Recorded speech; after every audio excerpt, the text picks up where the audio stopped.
Bom, gente, hoje nós vamos falar então sobre o rotor rígido. Vai ser uma longa caminhada, espero que estejam animados. O livro que nós vamos nos basear é o do Quantum Chemistry, do Levine, que está aí colocado aí na frente para vocês. Tá joia? Vamos então a essa caminhada aí a ser seguida. Então, gente, antes de começarmos a falar do rotor rígido, vamos falar das coordenadas esféricas, né, e mudança de coordenadas. Por quê? Porque nós vamos estar trabalhando com um rotor rígido, a ideia de um rotor rígido. Então, se nós temos aqui um sistema, né, como por exemplo dois átomos, né, onde você tem aqui o centro de massa e eles estão rotacionando, né? Então, como que nós devemos descrever esse sistema? Nada melhor do que, em vez de trabalhar com x, y e z, nós vamos trabalhar com a ideia de r, θ e φ. E aí isso está bem descrito aqui, né, no nosso sistema. Vocês observam que nós temos aqui θ, né? Então nós temos a distância r, nós temos um ângulo θ em relação aqui à parte do z, do eixo z, e um φ que vai percorrer toda essa parte aqui de 0 a 2π ao longo do plano XY. Ok? E, obviamente, se nós temos as coordenadas em x, y, z, nós podemos explicitá-la x, y, z em r, θ e φ desta forma aqui, né? Então, o r, né, em relação ao z é simplesmente r cosseno θ, e em relação ao y nós vamos ter que projetar no eixo y, tanto em relação ao θ quanto em relação ao φ. Ok? Bom, a partir daqui nós podemos tirar, né, nós temos três equações, então nós podemos expressar o r como sendo em função de x, y, z, o θ em função também de x, y, z e o φ. Ok? E, obviamente, que nós vamos precisar, para podermos lidar com a equação de Schrödinger, né, em relação ao rotor rígido, as derivadas, né, e o sistema de coordenadas esféricas. Então, vamos lá? Então, a primeira coisa que nós temos que lembrar é que nós vamos precisar do R, θ e φ, que está aqui, né? E nós temos o elemento de volume que vai ser dado, né? Nós vamos ter aqui o elemento de volume que vai ser dado por r ao quadrado seno θ dθ dφ. De tal forma que, se nós queremos saber o volume de uma esfera, que seria, vamos dizer assim, o típico, né,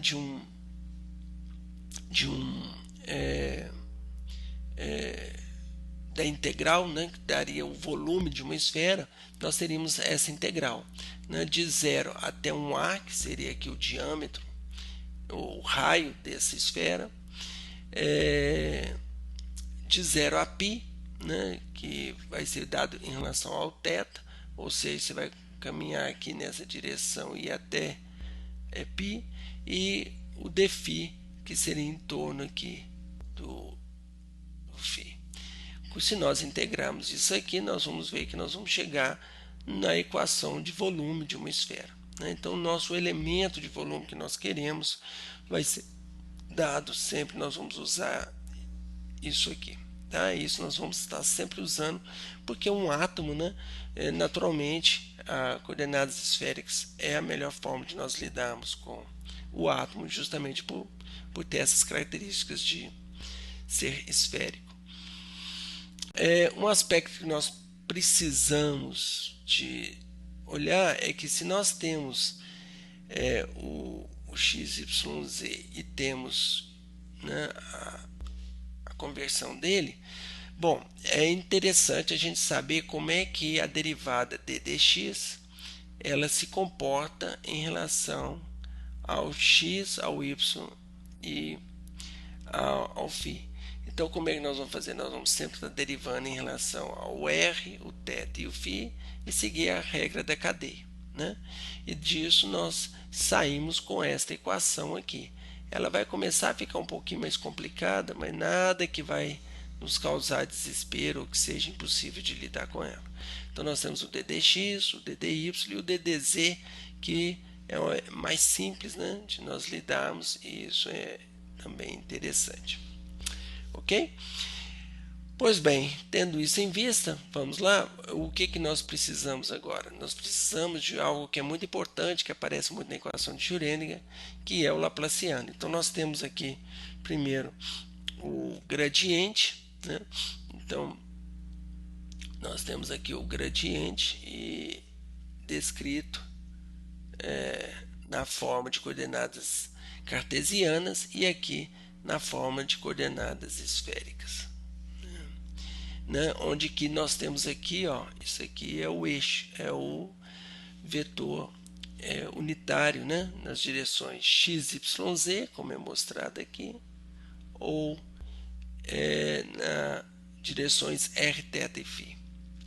Da mesma forma, nós temos o Laplaciano, nosso Laplaciano muito conhecido, que nós sempre trabalhamos aí, né, com partículas numa caixa. Agora nós vamos ter que lidar com essa equação aqui, que é um pequeno monstrengo aqui, né, que é algo bem interessante. Nós temos aqui 1 sobre r ao quadrado, ddr. Observe que isso aqui você pode decompor isso, né, porque essa derivada aqui, ó, vai acontecer que vai aparecer um 2r ddr, depois vai aparecer um R2, D2, DR2, tá? Só para salientar. E aqui também a gente pode expandir isso aqui. Algumas vezes vai ser interessante, vamos deixar dessa forma por enquanto, e depois, quando for necessário, nós expandimos. Tá, ok? Vamos lá então. Bom, vamos lembrar aqui, né, o que é um rotor rígido. Aqui só lembrar que nós erramos aqui. Bom, primeiro vamos pegar aqui a velocidade. A velocidade dessa partícula aqui em volta, né? A gente pode, essa velocidade aqui que é linear, né, metro por segundo, por exemplo, ela vai ser dada pela quantas vezes, né, isso aqui é rotações por segundo, né, rotações por segundo, e nós temos aqui 2πr, que é justamente o tamanho, né, esse comprimento aqui, para você dar é o perímetro, né, dessa esfera. Então nós temos aqui, se a gente faz isso, 2π vezes o número de rotações vai te dar a velocidade em radianos. Então aqui agora já é radianos por segundo, ok? Pois bem, e aí que se nós pensarmos na energia cinética, só relembrando um pouquinho da física clássica, né? Meio de mv ao quadrado.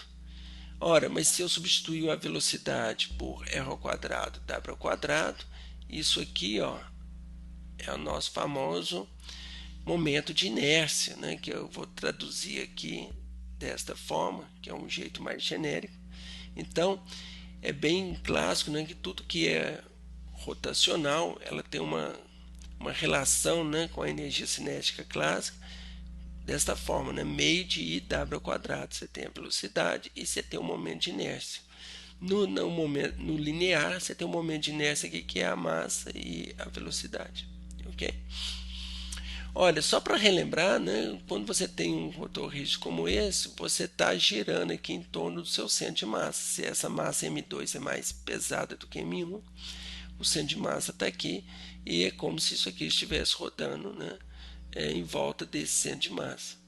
Então é mais fácil você lidar isso tudo aqui e traduzir isso como se fosse um problema de um corpo só, em que você tem uma massa reduzida dada por isso e uma distância L aqui, que aqui eu estou chamando de R, né, que seria esse R, que é essa distância que vai daqui até aqui, ok? Pois bem, e o momento angular? Bom, o momento angular, né, nós temos que é dado por IW, né? E esse IW aqui, se nós mostrarmos, nós vamos ter m de r ao quadrado, e você tem o W, que é dado V sobre R, né? Nós tiramos das equações ali em cima, e desta forma, então, nós vamos ter aqui o L pode ser dado por m de VR. Observe que existe uma relação, né, enquanto que a energia cinética pode ser dada por P ao quadrado sobre 2m, lembrando que o momento linear é mv, então mv ao quadrado dividido por m que vai dar meio de mv ao quadrado. E a mesma coisa você tem também para energia cinética quando você está trabalhando com momento, né? Você vai ter o momento angular ao quadrado sobre 2i, e se você dividir isso aqui, você vai ter exatamente, né, o IW aqui ao quadrado, você vai ter IW ao quadrado sobre 2, que é exatamente essa energia cinética que nós fizemos aqui. Ok? Então isso é algo que é importante nós guardarmos para nós iniciarmos aqui a nossa viagem aqui no mundo quântico, né? Bom, em relação ao rotor rígido, então, vamos relembrar algumas grandezas que nos fazem importante. O R aqui em bold é um vetor que você tem x, y, z nas direções i, j, k, né? Então equivale a eu ter alguma coisa assim, tá? Então eu tenho o vetor k, o vetor i e o vetor j, e você tem aqui um ponto que é dado por x, y, z, ok? Nas direções i, j, k. Obviamente que a derivada, se eu derivo isso aqui, né, que é um ddr dt, dado aqui, eu vou ter as derivadas nas direções i, j, k. Então, esse v é um vetor também. E, obviamente, o p, o momento, é a massa, que é um escalar, vezes um vetor. Então, são grandezas vetoriais. Ora, se eu tenho um momento angular, o meu momento angular ele é descrito também como um R vezes o momento, né, como é dado lá, como nós mostramos lá atrás. Então, como é que é isso? O L tem que ser um vetor, então esses dois vetores aqui vai ser por um produto vetorial. Só relembrando como é que a gente faz um produto vetorial, eu tenho aqui o IJK, que são os vetores IJ. Eu tenho o R, que é dado por x, y, z, que é o vetor R, e o vetor P vai ter um componente no vetor Px, Py, Pz. Então, se eu faço essa determinante, eu vou sair com os termos, né, em I, que é o Lx, vai ser o YPz menos Py, e vou ter essas grandezas aqui. Tá? Observem isso direitinho, porque isso vai ser importante, né? Só para lembrarmos, então isso aqui seria como se eu tivesse o vetor L, né? Onde que eu tivesse o Lx na direção I, mais Ly na direção J, e mais Lz na direção K. Ok? E então vamos lá. Então, o que nós vamos tentar fazer em relação ao rotor rígido quando nós falamos do ponto de vista quântico? Primeiro, nós temos que resolver qual que é o operador momento, né? E depois momento total, e depois o momento na direção z. Nós vamos mostrar primeiro que essas duas grandezas, esses dois operadores, eles comutam. O que significa isso? Significa que nós podemos encontrar um conjunto de funções, de autofunções, que são simultâneos, né, que resolve os dois operadores ao mesmo tempo. Tá? Mas para isso nós temos que provar que isso aqui é igual a zero. Né? Bom, como é que é o operador? Primeiro, momento angular. Então, nós temos que lembrar que nós temos um operador R, né? Nós acabamos de fazer isso lá no mundo clássico, e vamos ver agora como é que isso fica, né? Então, nós temos isto aqui do mundo clássico, só que agora a gente tem que trazer os operadores P e os X, Y, Z para os operadores quânticos. Então, para nós lembrarmos, né, que o operador P é IHDDZ, né, o P de Z e assim por diante, só relembrando aqui, né, que nós temos os operadores P, né, de X menos IH bar.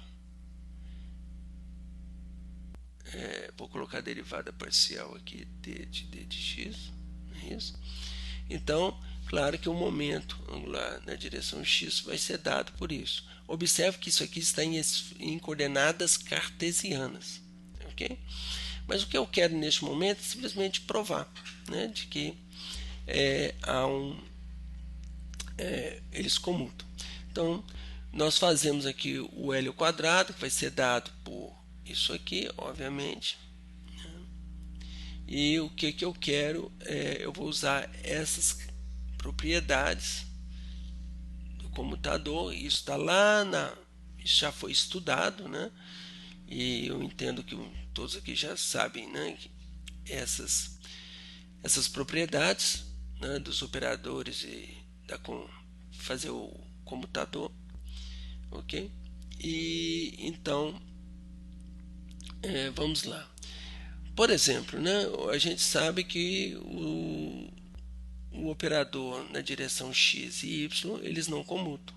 Tanto é que a gente não consegue obter, né, esses dois valores. É o princípio da incerteza aparecendo aqui para essas grandezas, esses operadores que não são observáveis ao mesmo tempo. Bom, o operador momento angular em coordenadas esféricas, agora que nós já aprendemos lá como traduzir, a gente pode simplesmente apresentá-lo aqui para vocês, né? E como é que eles se convertem, né? Então nós vamos ter aqui o Lx, o Ly, o Lz em esferas esféricas, né? E se você então fizer essa multiplicação aqui, todinho, você vai chegar neste momento angular, tá? Existem diferentes maneiras de chegar ao L ao quadrado sendo este operador, tá? Eu estou apresentando aqui a forma como que Levine, no seu livro, ele apresenta. Mas existem outras maneiras de você chegar a esta descrição do momento angular total ao quadrado, tá? Pois bem, o que nós falamos? Nós falamos que o comutador, eu não apresentei aqui, eu não derivei isso, né, de que eu apenas afirmei, né, que esse operador L ao quadrado e o Lz vai dar igual a zero. Coloco isso aí como um exercício para vocês, usando aquelas propriedades do computador, e a gente consegue mostrar que isso aqui vai ser exatamente igual a zero. O que isso significa? Significa que nós podemos construir, né, e obter autovalores, tá, que são que vão descrever então, os mesmos autovetores, né, ou autofunções vão ser usados para, quando eu opero no operador Lz, ele vai me dar o B, que seria o seu autovalor, e se eu aplicar o L ao quadrado, eu vou obter também o C, que vai me dar um outro autovalor, mas utilizando sempre os mesmos autofunções. Isso é importante frisar, por quê? Porque eu não consigo aplicar aqui o Lz, o Lx e o Ly ao mesmo tempo? Porque eles não comutam, então eles não têm o mesmo conjunto de funções. Em outras palavras, é o princípio da incerteza aparecendo. Se eu conheço o Lz, eu não conheço nada nem de Lx, nem de Ly. Ok? Bom, para o Lz, não é à toa que nós vamos escolher o Lz, que é o mais simples, né, daqueles operadores. Nós vamos aplicar o operador e que vai, né, esse aqui, nós vamos aplicar o operador e ele deve nos dar esse valor. Então nós vamos tentar resolver isso aqui inicialmente. Como é que eu vou resolver isso aqui? Ora, a primeira coisa, eu tenho θ e φ, eu vou tentar separar esta função em duas funções, uma em θ e uma em φ. Isso nós já fizemos lá atrás, né? Sempre quando é equações ordinárias, a gente tenta separar as variáveis fazendo um produto de duas funções, uma em θ e uma em φ. Isso é muito comum, né, na resolução de equações diferenciais ordinárias, e é isso que nós vamos tentar fazer aqui, ok? Então, queremos os autovalores, né, desses operadores, repetindo aqui o que nós já falamos, e o que nós vamos fazer? O que nós vamos fazer, que é importante, é que nós vamos tentar separar essa equação em duas funções, uma em θ e uma em φ. Como é que nós fazemos isso? Bom, ao aplicar isso e substituir essa função aqui, né, então eu vou fazer a derivada, e ao fazer essa derivada, lembre-se que eu só estou derivando em φ, então eu simplesmente vou ter o sθ vezes dt dφ, né? Eu tenho a outra função aqui, obviamente que eu vou poder cortar esse s com esse s, e eu vou ter aqui uma função aqui muito simples de ser resolvida, né? A solução para essas funções está aqui na minha direita. O que eu tenho? Eu tenho dt dφ sobre φ, simplesmente vou passar, vou rearranjar esta equação para que eu tenha aqui bonitinho, né, o nosso sistema. E isso aqui basta, né, resolver, tem diversas formas, mas nós vamos chegar nesta solução aqui, que é muito simples para nós, tá? E obviamente que essa é uma solução geral. Vamos lá agora tentar entender. Primeira coisa, né, nós não queremos um valor de t aqui, não é como está, não vai ser uma função razoável. Nós queremos o que? Nós queremos que ela tenha um valor único, né? E para isso, lembra que isso aqui é cosseno e elevado a i de b θ φ, é cosseno de θ. Opa, desculpa, e seno de θ φ, né? Então, para fazer isso aqui, nós queremos são sistemas que sejam oscilatórios, né? Então, para isso, o que a gente quer? Como nós estamos trabalhando com um sistema rotacional, o que nós queremos é que a nossa função que está aqui, ela seja contínua, né? Ou seja, a minha função em φ, depois que rodar 2π, ou seja, rotacionei todinho, ela tem que ser contínua, ela tem que ser igual, ok? Então é razoável pensar nisso, e para isso eu vou, ao substituir a minha função, eu vou ter de um lado o a de e elevado a b, e o φ aqui vai ser φ mais 2π, então eu posso separar em dois, né? Eu vou simplesmente fazer o produto, né, desses dois. Eu tenho esse aqui, eu posso cortar isso com isso. Então o que eu sei é que o meu a, isso aqui tem que ser igual a 1. E se impõe uma condição, né? E se impõe que meu 2π sobre h, né, aqui que para isso acontecer igual a 1, pensa aqui no cosseno de 0 é 1, então eu posso ter cosseno de 0, cosseno de π é menos 1, não tem problema nenhum. Então eu quero que as minhas soluções aqui sejam desse tipo, né? Onde que o meu a aqui seja igual a 2πm. Para que isso aconteça, né, eu tenho aqui para todos esses valores de m0 e 2π. Então a partir daqui eu tiro aqui o meu valor, né, de b, tá? Então basta fazer que o b aqui vai ter que ter esses valores aqui, ok? Tá claro? Ver se vai ficar claro aqui na frente. Então, o nosso 2πb sobre h bar, né, lá da nossa função, vai ter que ser igual a 2πm. Então, o meu b vai ter que ser o valor de mh bar. E o meu m vai poder variar ali à vontade de menos infinito até mais infinito, passando pelo zero, né? Então a minha função agora ela é um a, né, aqui ó, é elevado a menos i, né, e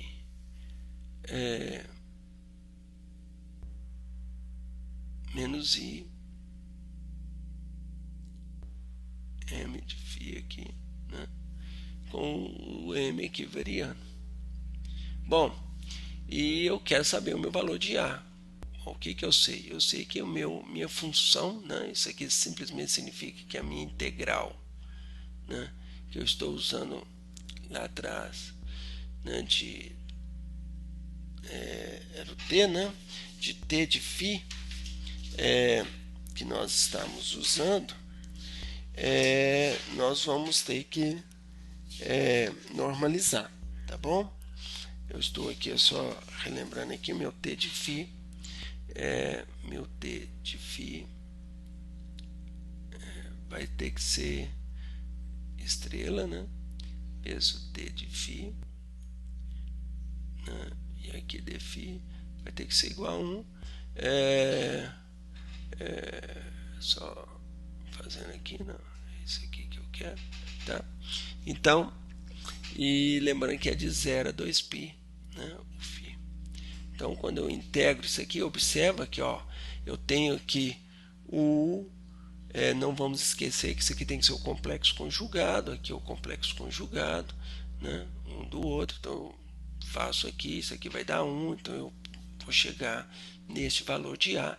Então agora a minha equação completa para a solução do φ está resolvida.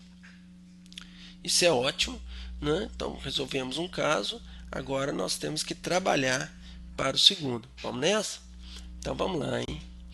Agora temos o momento angular total para ser resolvido.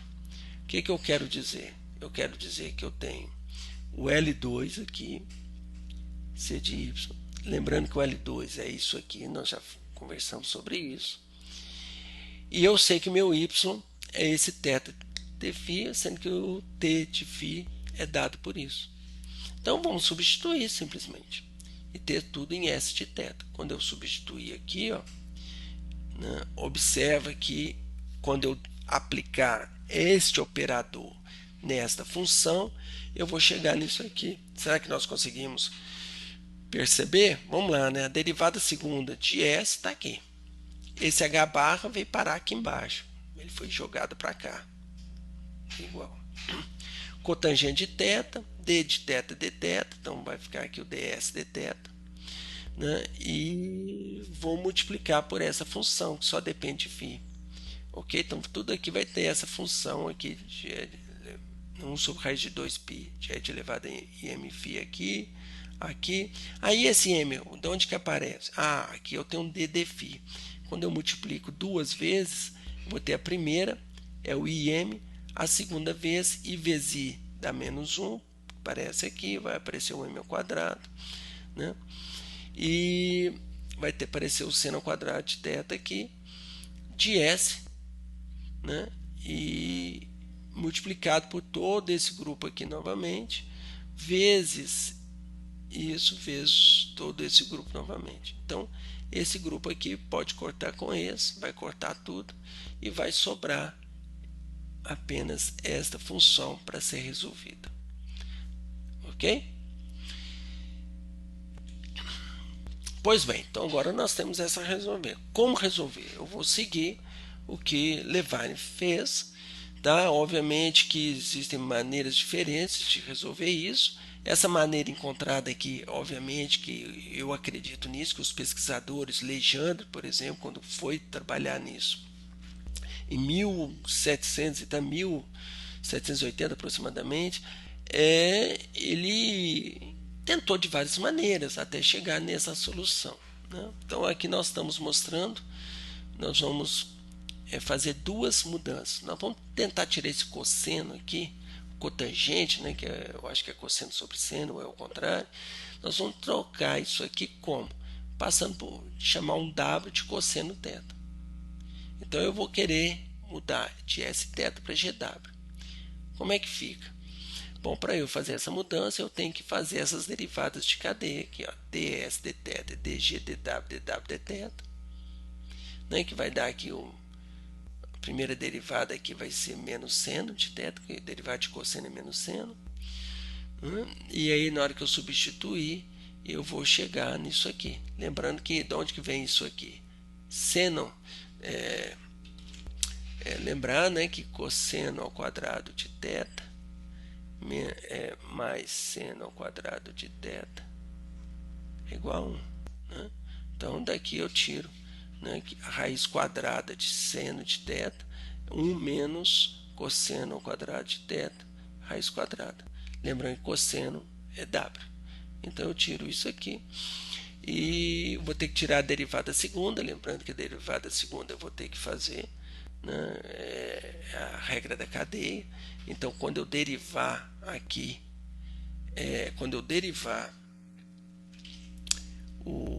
pela segunda vez isso aqui, lembre-se que eu tenho duas funções aqui, tá?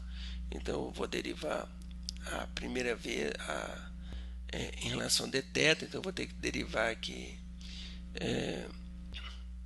dg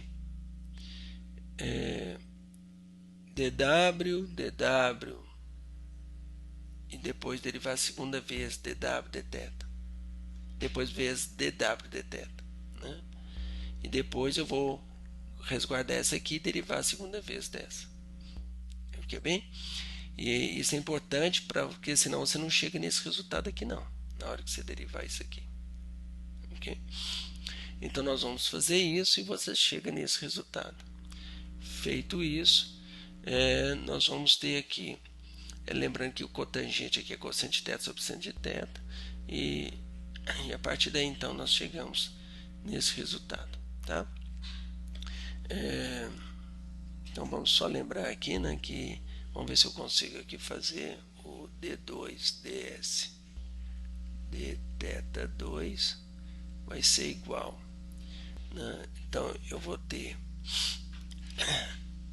a derivada do d2g dw2, porque eu derivei essa função, mas depois eu tenho que derivar essa função dw dθ, e eu já tenho dw dθ lá, então eu vou multiplicar dw dθ vezes dw dθ, tá? Mas agora eu vou fazer esta função dg dw vezes, vamos lá, d2 dw dθ2. Então é isso aqui que nós precisamos de fazer para que a gente consiga chegar neste resultado, tá?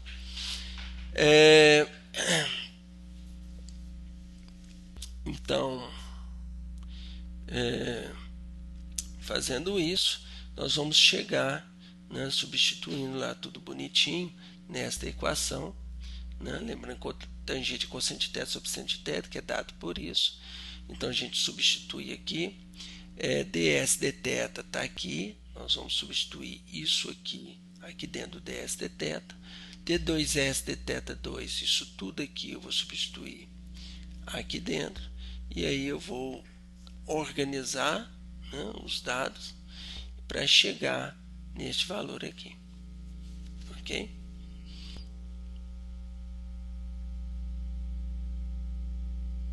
Tranquilo? Então eu transformo aqui o S em G, jogo para cá, vai aparecer ele aqui, ó, e o nosso menos m ao quadrado, seno ao quadrado de θ vai virar isso aqui, e assim por diante. Então esta equação aqui, gente, é muito importante. Por quê? Porque esta equação é uma equação que foi resolvida por Legendre há muitos anos atrás.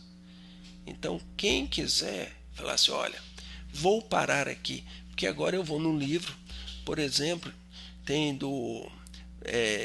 qualquer livro de física matemática, né? Então eu sugiro aqui o livro do Butkov, por exemplo, o livro do Arfken, todos de física, matemática, todos esses livros, né, você vai encontrar equação de Legendre ou equações associadas de Legendre.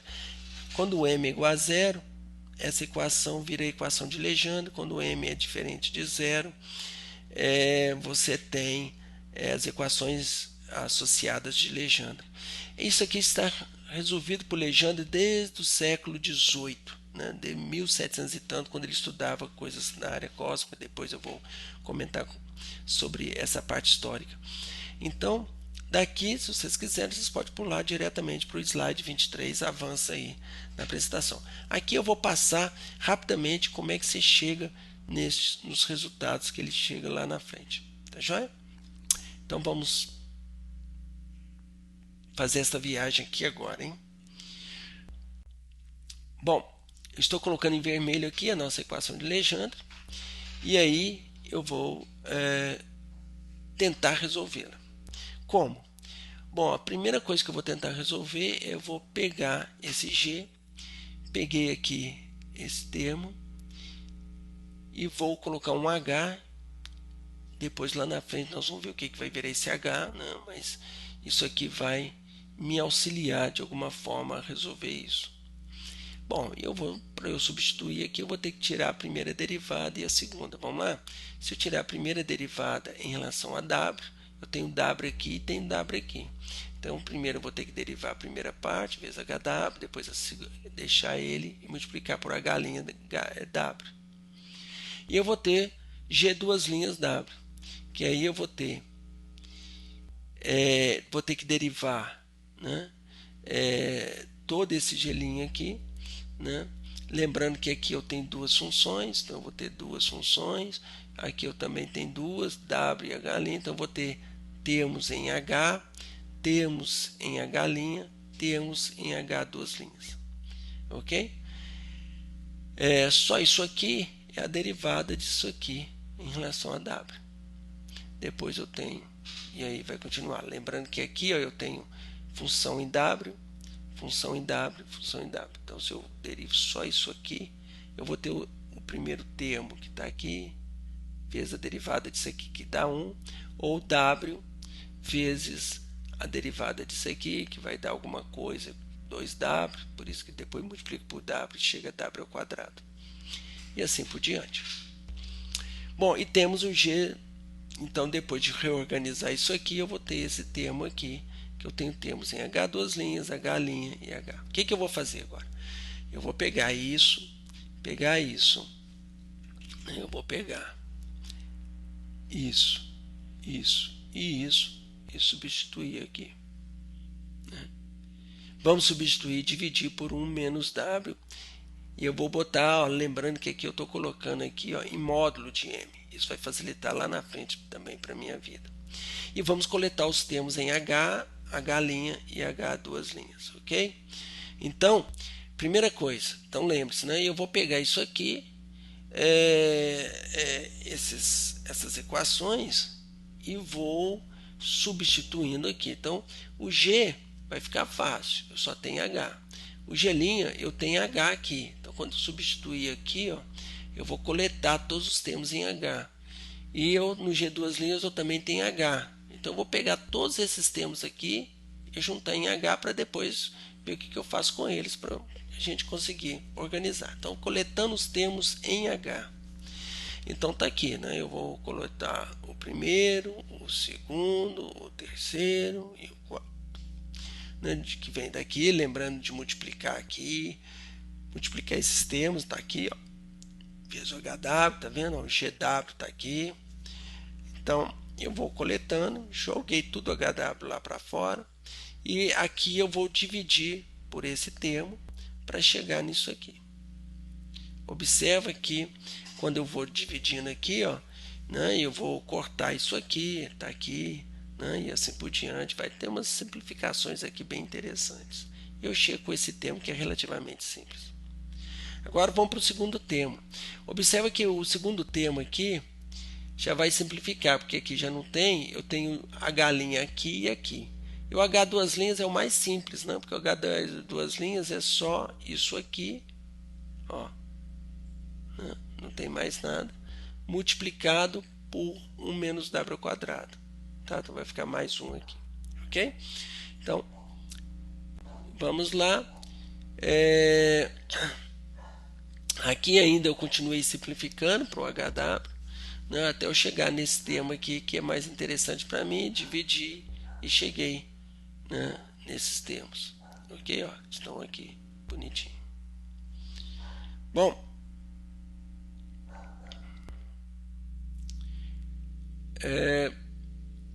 aqui é só mesmo, né, fazendo esse trabalho de reorganizar, tá, os termos.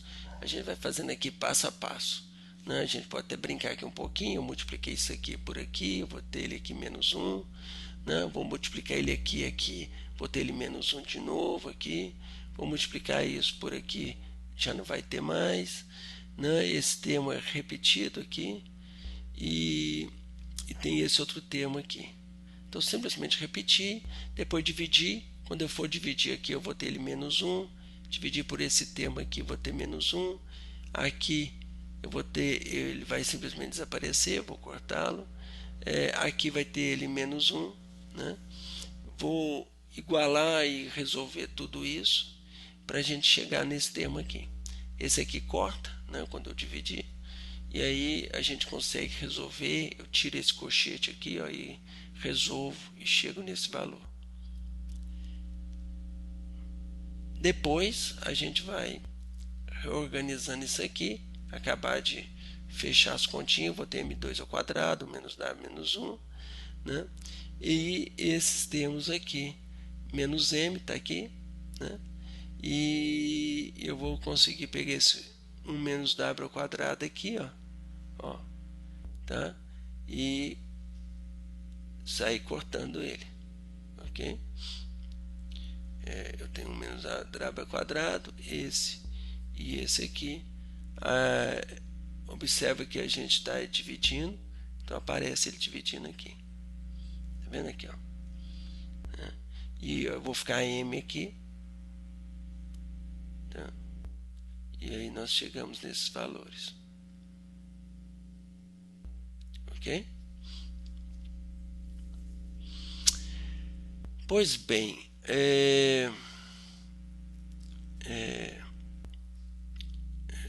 deixa eu só fechar aqui com vocês. Olha, esse 2w ao quadrado aqui, ó, 1 menos w, com isso aqui, ó, a gente corta, né?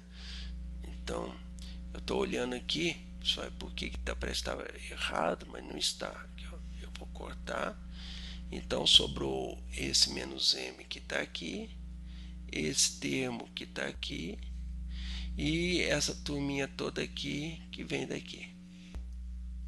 Fechou, né? Fechou HW. Agora vamos lá para os termos da galinha. A galinha vai ser uma cacofonia, né, falar de galinha, mas aqui então nós temos aqui os termos ajuntados. Vamos fazer a divisão e acomodar para a gente chegar na nossa derivada aqui. Os termos de galinha vai ser simplesmente isso, né? Bom demais, né? E o H2' é mais simples ainda. Você chega neste termo aqui. Então veja, nós temos agora os termos.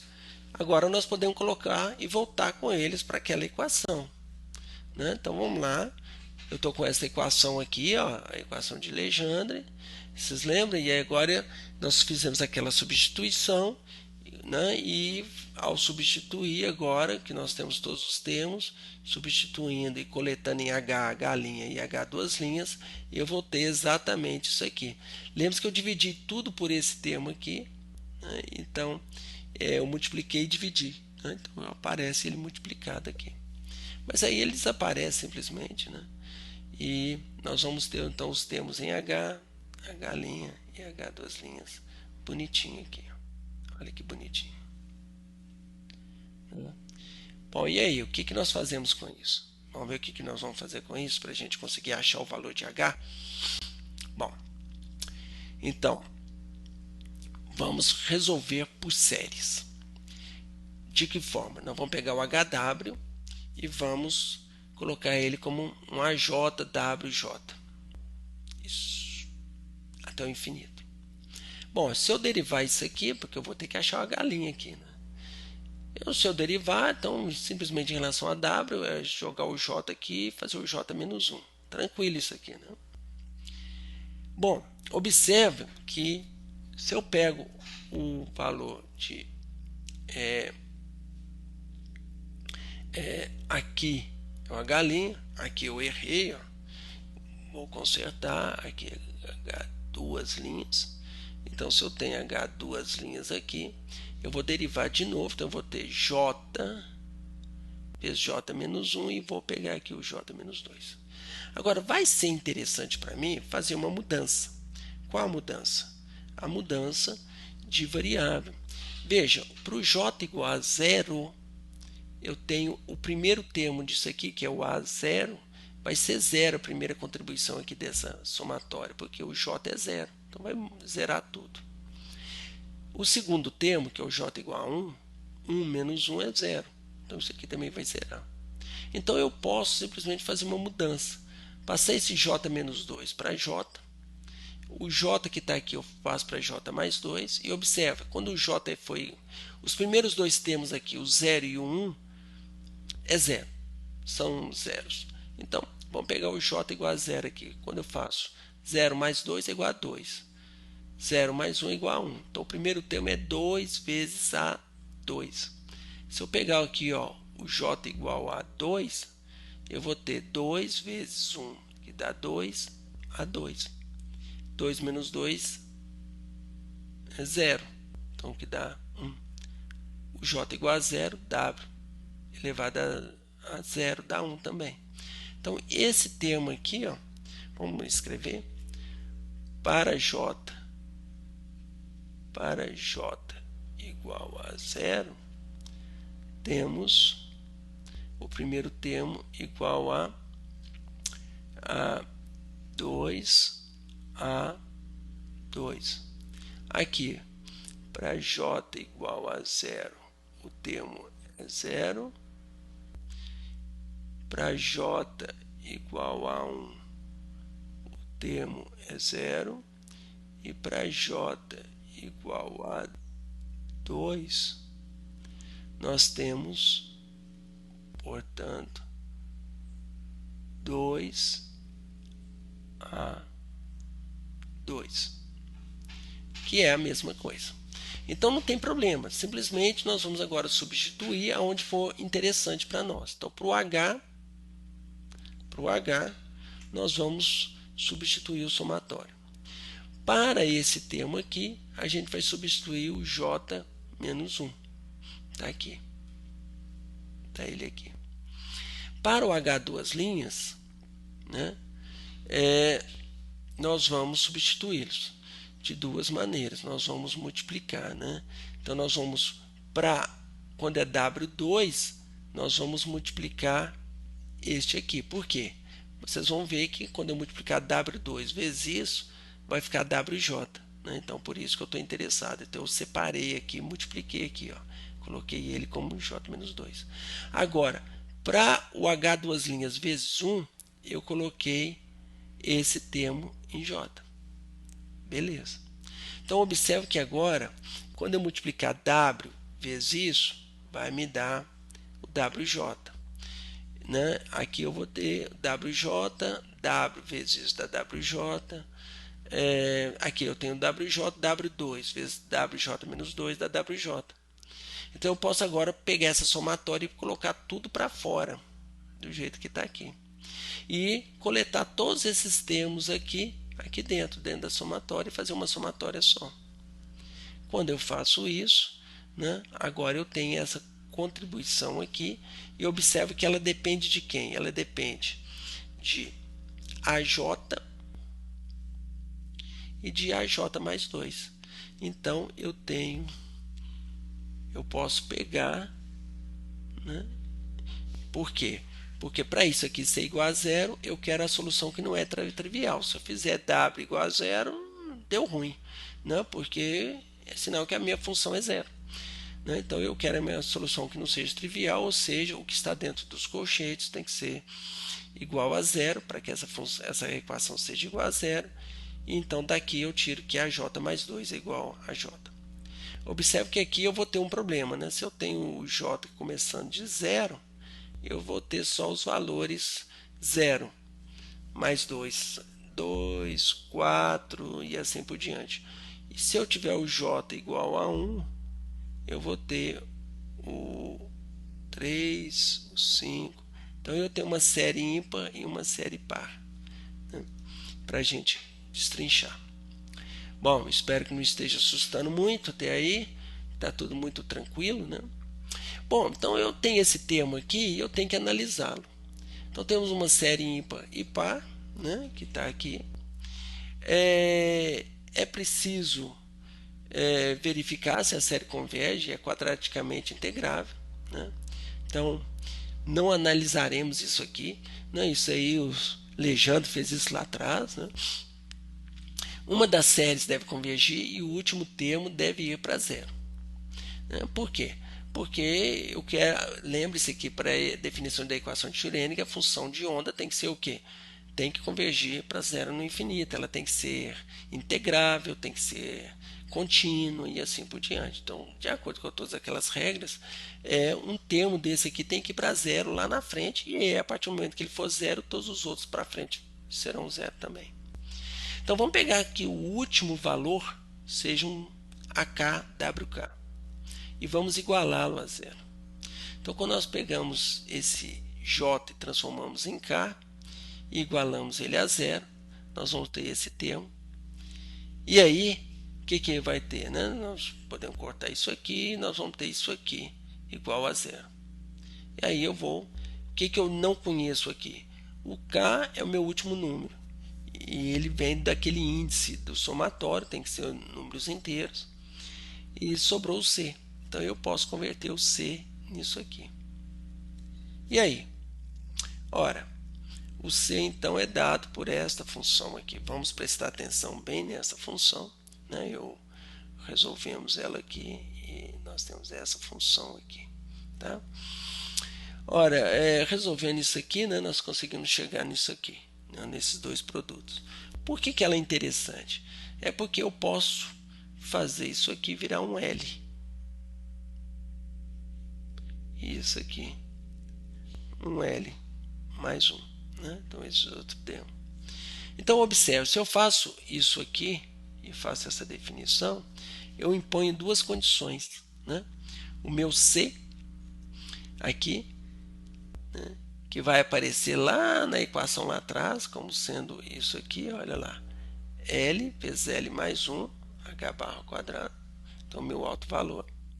Onde que L, bom, vamos analisar.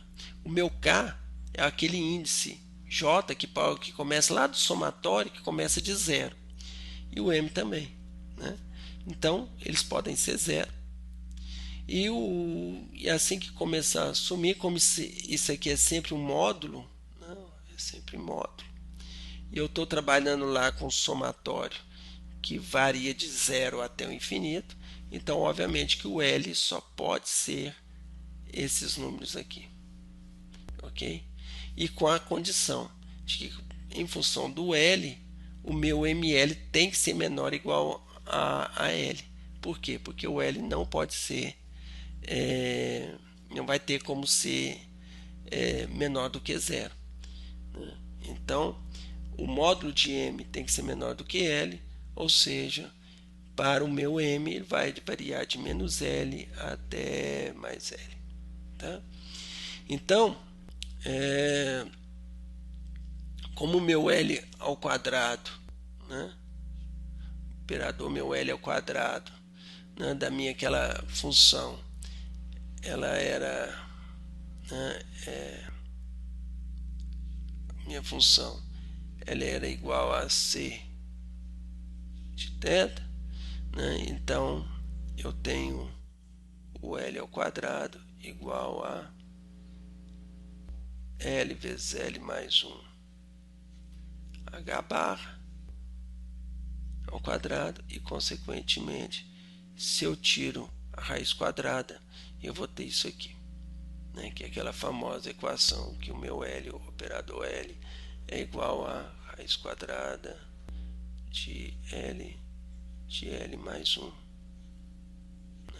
H barra. Ok? Então é isso. Vamos ver então o que nós tiramos disso aqui, né? Vamos só relembrar, né? Nós temos relembrando que nós fizemos lá atrás. Então nós temos aqui a nossa equação y, que era dada s θ tφ, o s θ virou gw e o w virou cosseno θ. Então agora nós temos que voltar tudo para trás, né? E lembrando que o t é dado por isso aqui. Então agora o gw, que era dado por isso, hw é dado por isso, substituindo tudo, nós vamos ter alguma coisa como 1 menos cosseno quadrado de θ elevado a m barra 2. Isso aqui é seno de θ, seno elevado a m de θ. Esse somatório agora, nós vamos ter o j e o de 1 a 3 de aj. O w é cosseno de j. Indo até quanto? Até o L, né? E o L menos o M aqui, né? Então, fechando tudo isso, nós vamos agora substituir todas essas equações, são soluções de Legendre. Nós vamos chegar que o nosso Y, aqui, né, que é as nossas coordenadas esféricas, usar nossos que a gente chama de harmônicos esféricos, ele vai ser dado por isso aqui. É uma solução. Ok? Vamos ver, né, se a gente brincar aqui um pouquinho, se a gente pega aqui o primeiro valor dele, nós temos essa equação. Se a gente pegar agora o L igual a 0, o M só pode ser 0. Se eu substituir aqui, o que eu tenho? Eu tenho cosseno de 0 é 0, o A0 aqui, né? Aqui, né, o seno de 0 é 0, né?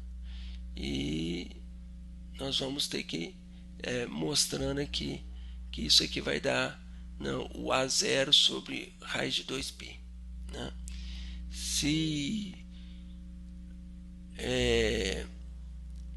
Então aqui está errado, né? Porque isso aqui só se fosse só o t, então vai ser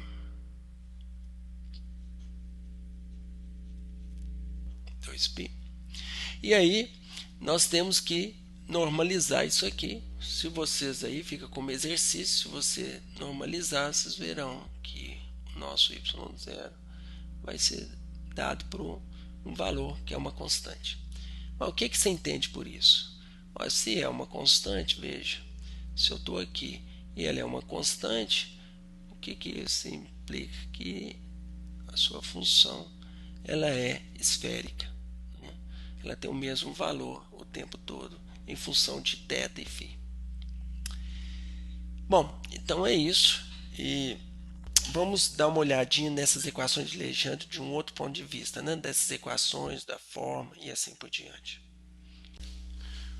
Bom, gente, então dando continuidade, temos aqui a equação de Legendre, né?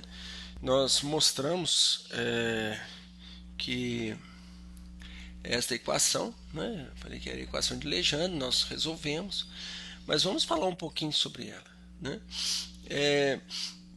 Ela foi desenvolvida por Legendre, né, por volta de 1782. São equações já bem conhecidas. Ele estudava aí a atração gravitacional de um esferoide sobre um ponto externo, né? Ela foi publicada por ele no contexto da expansão gravitacional em séries de funções. Isso aqui é um precursor, né, do que hoje chamamos de expansão multipolar, que é muito usado, inclusive, em cálculos quânticos e tudo. Pois bem, dessas equações, se nós nos atemos aqui principalmente àquele que o m é diferente de 0, que isso facilita a nossa vida, nós temos aqui, ó, né? Então, essa função p é aquele h nosso antes, né? Ele está aqui que esta equação de Legendre, do jeito que ela está aqui, né, ela é dada desta forma, lembrando aqui que o W, então nós temos essas funções que são geralmente polinomiais, né, assim, e elas vão sendo dadas. Aqui nós temos sempre para o m igual a zero, quando o m igual a 1, a gente vai ter algumas alterações, o 0, 1, 2, né, só para a gente mostrar um pouco de como que elas funcionam. Então,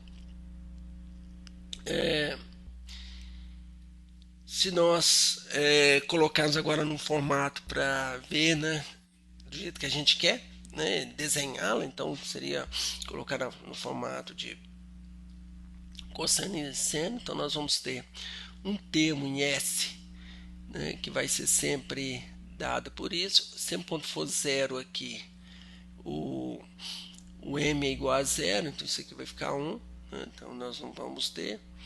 E quando nós temos o primeiro termo, né, é só uma constante, o segundo já tem um cosseno de θ, estão lembrados?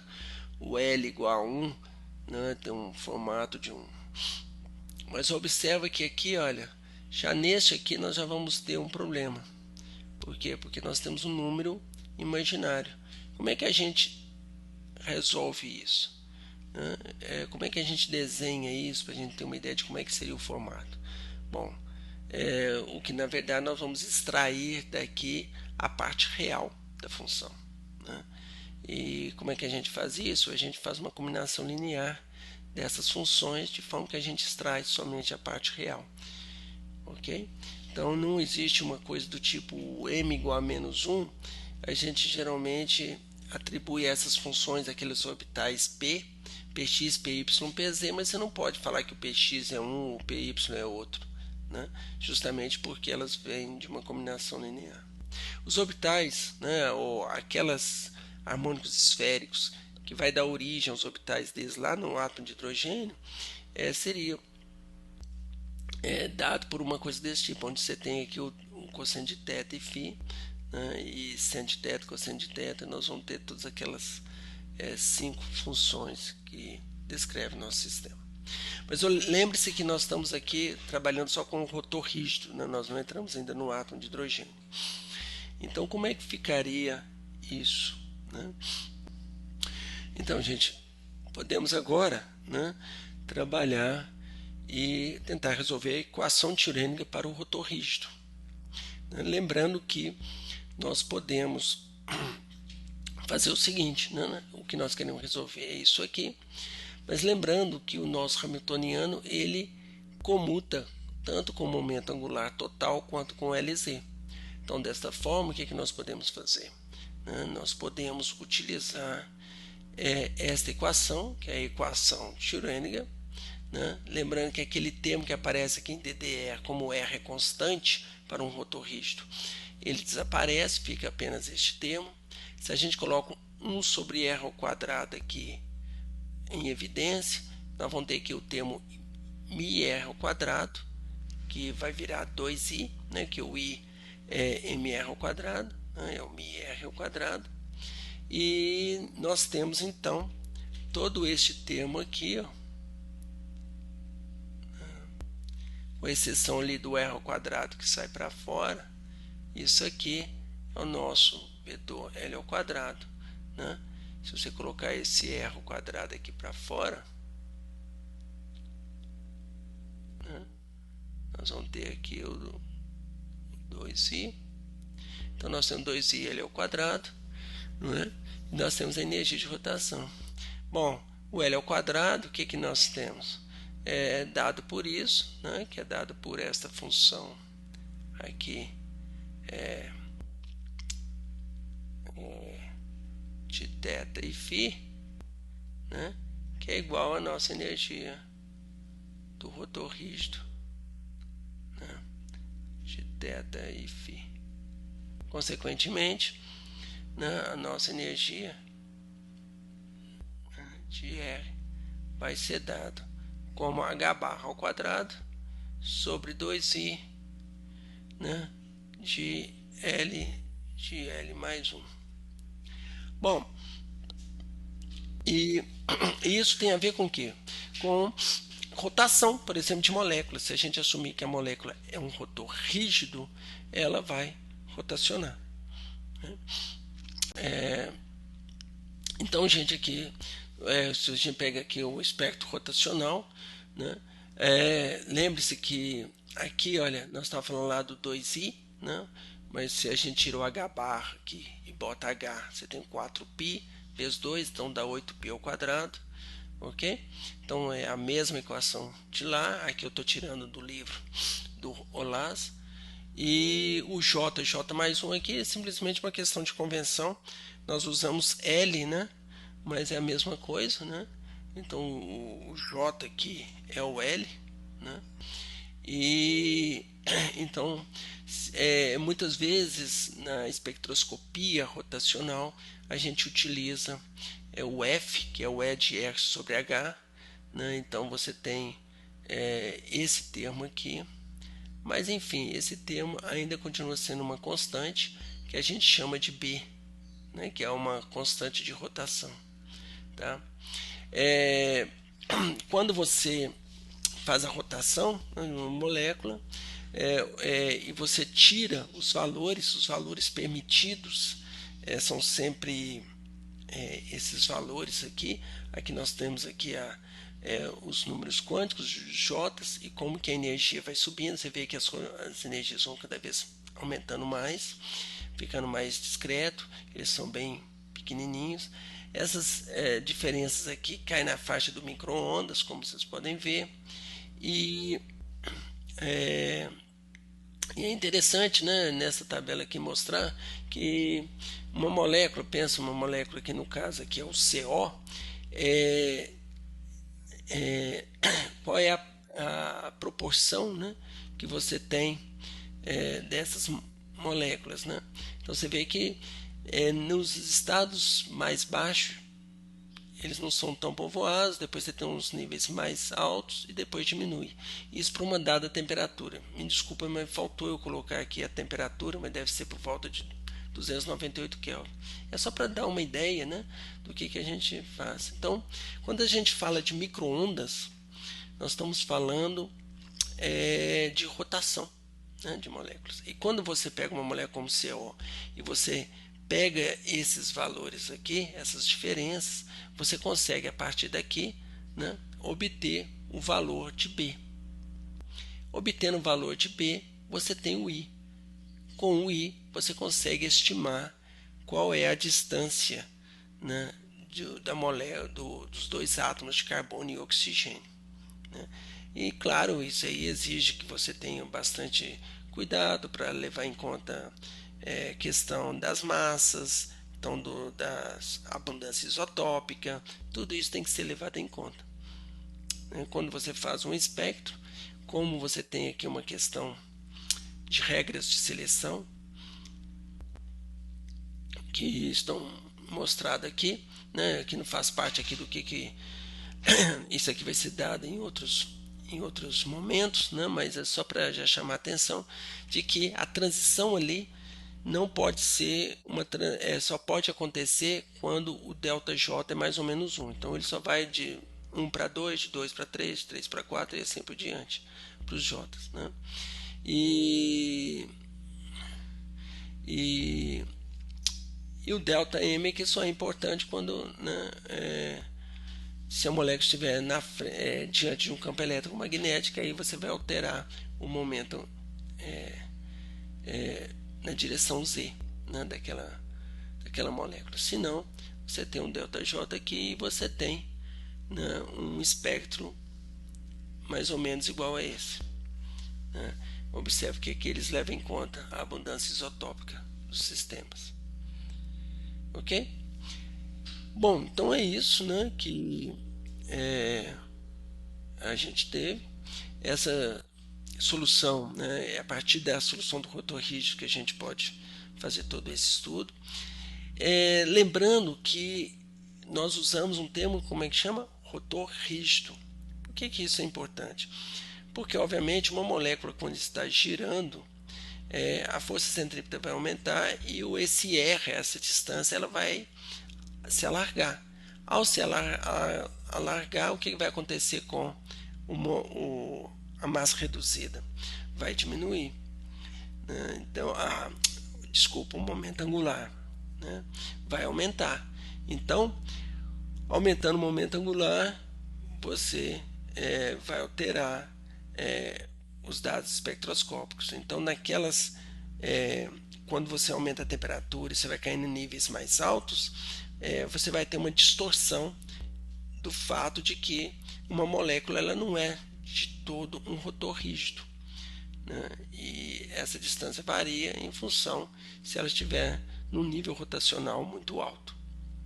Okay? Tudo isso são detalhes, né, da espectroscopia que tem que ser analisada com cuidado. Mas a base, né, de onde que vem, né, a espectroscopia de micro-ondas, temos aqui, né, colocado nesta aula. Agora sim estamos em condições de resolver a equação de Schrödinger para o átomo de hidrogênio, porque as soluções, né, dos harmônicos esféricos serão utilizados lá para resolver o átomo de hidrogênio de forma exata, tá bom?